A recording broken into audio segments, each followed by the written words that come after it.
Hey, this is Lisa Baudouin. Welcome to Lisa's Chat. And so today we're going to be talking about safety things. Like to share this information. It may help you, it may not. The thing is, I can't be responsible if it doesn't. Watching this video, you agreed to that, okay? You do things at your own risk and peril. Really quickly, I have mental conditions, and that's where the Therapies for a Better Me series started. Also, the dynamics of abuse. That one is actually older. That is my theory on violation. For the dynamics of abuse, what that does is it makes you aware of violation. So what you can do is you can literally kind of reverse engineer different types of violation, like burglary, but also safety. You're looking at things backwards, like what can I do to prevent a burglary, and how can I stay safe in my home, these types of things. And this kind of all ties in with that. In 2019, I purchased a foreclosed property and I have fixed it up. Basically, I fixed up my house, and I'm just going to show you my front room area. So this was a complete disaster when I bought it. I've really worked hard on it. It is my therapy. It is what helps me get through my life. It empowers me. It gives me security, pulls me out of my depression a lot of times because I suffer from depression. It will help me through my PTSD storms and my other storms that I have, the mental conditions that I have. So, and I talk about that in my Therapies for a Better Me. But what I did when I first purchased this home, as I'm fixing it up, I'm also creating plans to make myself safe. So two of the ways to make myself safe is to make it where burglars can't get into my home, and also to protect myself against any kind of issues as far as storms and whatnot. About 15 years ago, I was almost caught in a tornado. I was on the side of the tornado and I almost got caught and swept up into it. It is horrible. And actually, it's so weird how tornadoes ties into a lot of my thinking, because I used to have horrible nightmares, and I still sometimes have these nightmares about tornadoes. And actually, that's where my dynamics of abuse kind of came from. And again, you can go watch those videos. But basically, I break things down into storms. It's like the mental storms are all the mental conditions I have. And then relational storms are based on relationships with other people. Societal storms, COVID-19 is a societal storm. Viruses, sicknesses, things like that, those are societal storms. Dogma of the day, anger, these are all society storms. Basically, I ask myself, should I worry about these issues? And if I should, what kind of plans can I put in place? All right. So because of the mental conditions I have, taught myself how to do this. I'm kind of like a robot brain, and I've gotten to that where it's just a hierarchy of structure and just going through these processes. Protection is that way. I went through my house. The first thing I did was I said, how can I protect myself against robbers? So just really quickly here, my door is a solid state door. I bought these. It makes it where people can't see in. This is this peel and stick stuff, and it's so pretty at night. So they really can't see in to my house. I don't want anyone seeing into my home. Number one, this door is solid state door, and it has double locks, and there is also a security system. I have cameras outside. I have a camera doorbell. I am very protected, and it took a while. I made a plan and said, I'm going to get this and this and this when I can. Now, for the back of the house, here I made this little curtain, just basically a Roman curtain. See this? Okay, and I can do it on both. That way I can have it open to my backyard. At night, I just, boom. Why? So no one can see into my home. I have a really good security system on my door, and I have lights, motion detectors in all the areas. Plus I have security system as far as cameras. Then when I go outside here, I purchased these grates from Menards. One is bigger than the other. Why did I do that? Well, if a burglar tries to get into my home, if they get through that door, then they're going to see this and they're going to say, oh, forget it, because they're not going to break into this thing easily. And that's the whole point. Burglars, they're a violator, and I study violators. And what they do is they want to come into your home fast and easy, get in, get out, get what they want, and leave. Sometimes they will make a plan and they will case your house, and they will see when you come home and when you don't. That's why it's really important to have security systems, because they're looking for that. They're looking and saying, oh, okay, they've got cameras. There's no way I'm going to be able to break in easily, so I'll move on to the next home. And unfortunately, because people aren't thinking about this, they don't have those systems in place. And my point is even if you don't have those systems in place, you should become aware, and you should start to focus on that and make a plan. I didn't have the money, everything at once. I got the camera doorbell first. Where's the immediacy? The back door was really important because, hey, they can break in. And that only cost about $20. And time. It cost me time to put it up. And the back door and the lighting and just one by one, little motion detectors. That's very important. I mean, they walk by and there's lights. Burglars don't like lights. They don't like cameras. They don't like any of that. So get where I'm going. You're like almost reverse engineering the mindset of a burglar. That's what you're doing. I wanted to touch base on that because I want to feel secure in my house. And what is a burglar? They are a violator type of a person. And I talk about the different violator types in the dynamics of abuse. So go watch it. It makes you aware, it makes you focus, makes you question and put plans in place. That's what it does. The other part is natural storms, like when the power goes out, if a tornado comes, if there's flooding. In school, you go through these tornado drills. It's the same thing in your home, to have a plan for your family. A lot of times we take it for granted that nothing's going to happen to us. Well, now though, you can go on YouTube or channels like that and you can see all kinds of catastrophes and natural disasters where thousands of people are killed, hundreds of people are killed, dozens of people. You can go on and you can see the issues in your environment. So my idea is to make a plan and have an exit strategy. Now, will it be 100% fail-proof? No.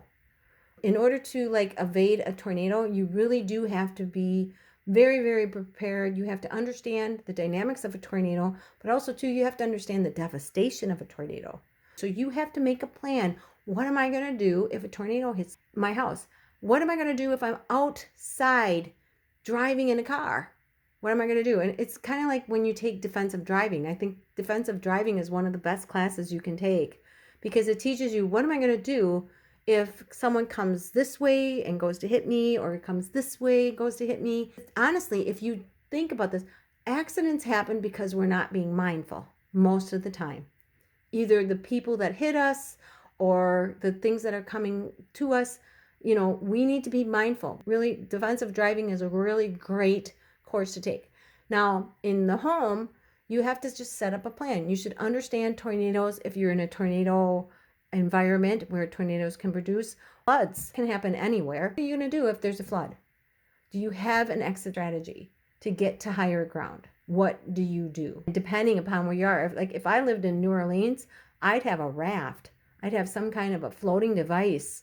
I'd have life jackets, a raft. I mean, anything, because those types of places where you get those huge floods, I wouldn't just wait for something to happen. So this is part of being mindful. And then you can take my advice or not, totally up to you, but this is what I do. So this little flashlight also ties into that safety. It's like, what do I do when the lights go out? I mean, that happens quite a bit, a lot more than the other disasters around here. Mostly the lights go out, we get some flooding.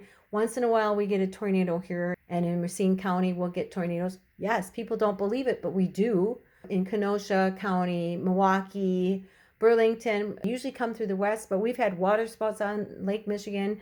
So what are you going to do?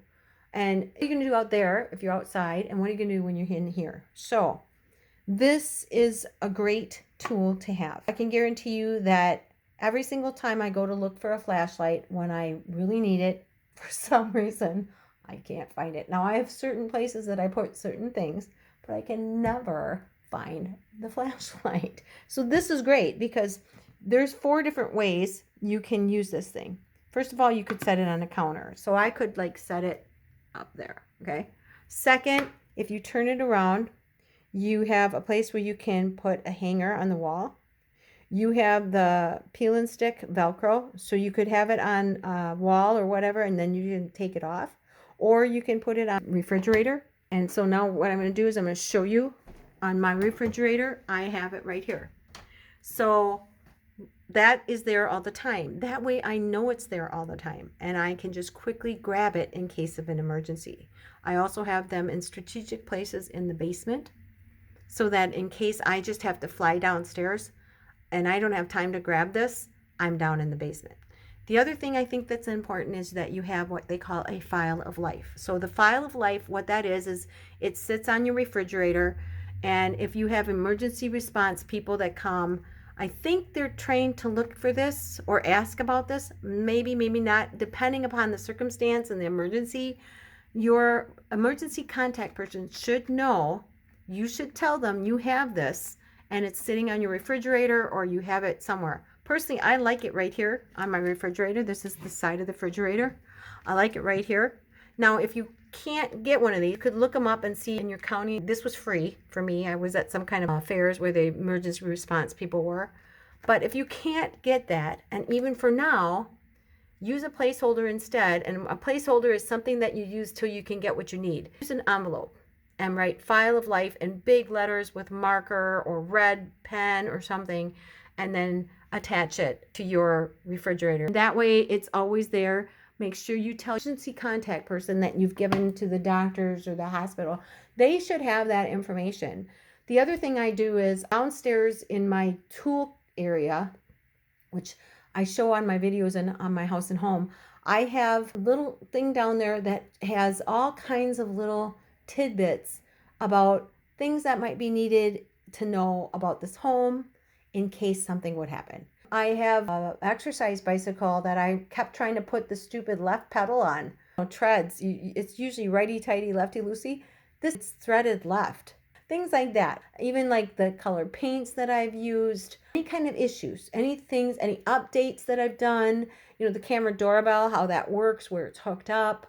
Just like emergency things or things that people need to know. Just say you died and then all of a sudden someone has to come into your house fresh, your children or whatever, and they have to figure things out. So I just personally prefer to have that information. Getting back though to this light, I want to show you a couple things. First of all, for me, I'm going to hang this one in my closet. But if I wanted to use this as a light, an ambiance light, instead of having a candle. Now, getting into the candles, what happened for me was I was looking into emergency candle situations, and I do have some candles, but I'll use this. By the way, I check the batteries once a month just to make sure I have a routine where I do all my cleaning. I'll talk about that in other videos, but I check this, all my thermostat and whatnot once a month, my furnace filter and whatnot. So, but I don't use it that much, so the batteries aren't going to go out that bad, but I still check it. But if I used it all the time, the battery would. I'm going to show you a way to use this as an ambiance light instead of a candle. So what happened though for me was I tried to make one of those emergency candles, and you can go out on YouTube and see this, where they take a tub of Crisco oil and they stick a candle in it and it burns for 10 hours. So I tried that. And you know what happened? My beautifully painted rooms that I just painted, they got graying and blackened up there.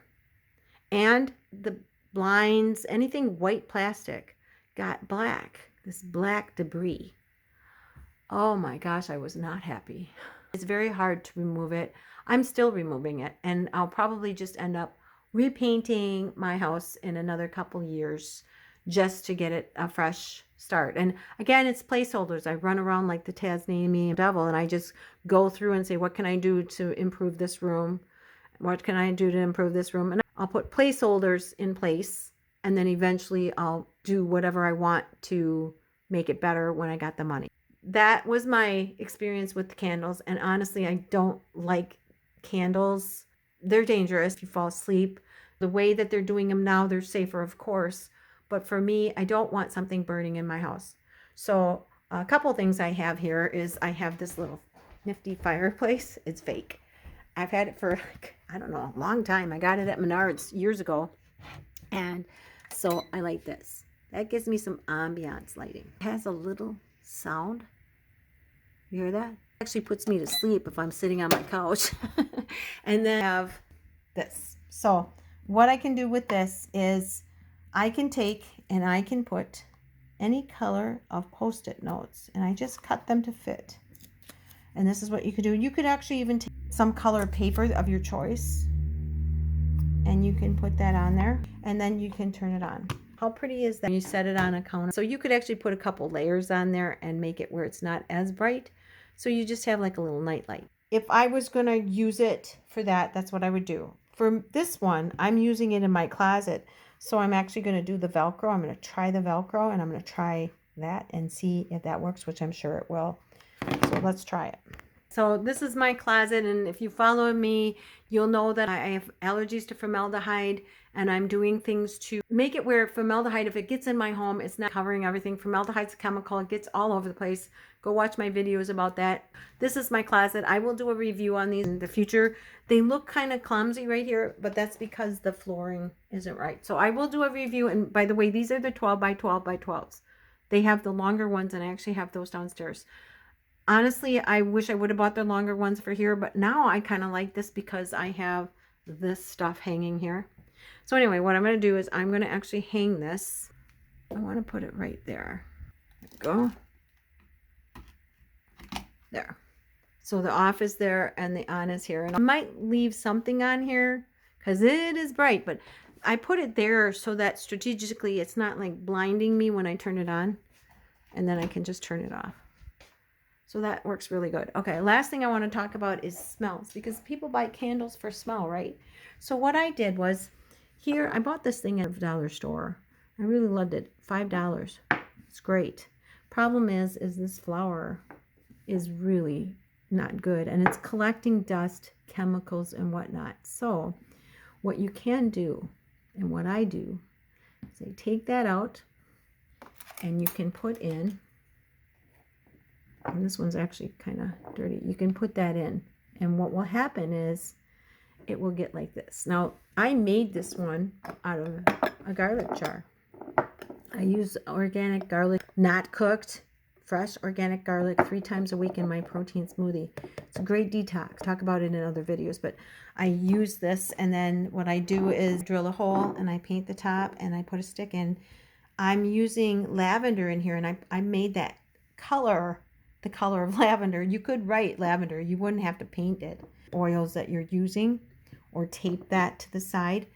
But I use this in the basement because, and again, I'm not an expert, but I have read that lavender helps keep spiders away. So that's why I do that. And it's just really a very light scent. And then every once in a while, I'll just take this out. And actually, this is behind some curtains and a window. So it's limited dust, but it is oily. It's acting as the wick. It is really nice. It just gives a very light scent rather than having that really heavy scent in your house. I am not a heavy scented person. Sometimes when I walk by people, I think, how can you breathe? Especially when they're using those laundry detergents that are filled with all these scents. It's like, yuck. I'm sorry, I don't like it. And to me, they're chemicals. And are they made with real flowers? We don't know. Is it actually the flour that's in the detergent? Not sure. And now we've got lemon scented furnace filters, and everything's getting scented. And it's like, how about we just grow flowers that actually smell? Because even when I go now and buy flowers, I don't smell them like I used to, even like a tomato. And that's why I grow my own organic tomatoes. I have my indoor greenhouse garden, and go check out those videos. I do all kinds of things to try to keep myself healthy, but it's not just that. It's sustainability. Things are really expensive, but it's not just that. I'm 60 years old. I remember when tomatoes smell like tomatoes, and they don't smell like tomatoes to me anymore. Very rarely. When someone comes over to my house and they eat a tomato, they're like, holy cats, this is good. Because it's a homegrown organic tomato with the right nutrients in it that makes it very nutritious for you, but also really good tasting. So anyway, I hope you have gotten something out of this video. If you have, please click the like button. If you want to watch more notifications, you know the deal, you know the score. Please like, subscribe, and share all my videos. And please stay safe and stay healthy until I see you again next time in Lisa's chat room.